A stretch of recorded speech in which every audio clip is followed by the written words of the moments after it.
Good morning mga ka-studio. So nana po tayo bagong gi-prepare no. So mo niya to ang preparation sa to ang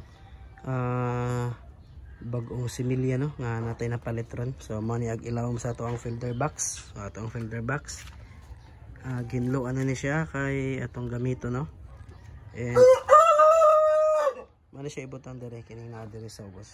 And mo na to ang bagong similya nga nakuha ron mga ka-studio. Yan. Sama na siya ato sa gipa lutaw-lutaw sa tubig no.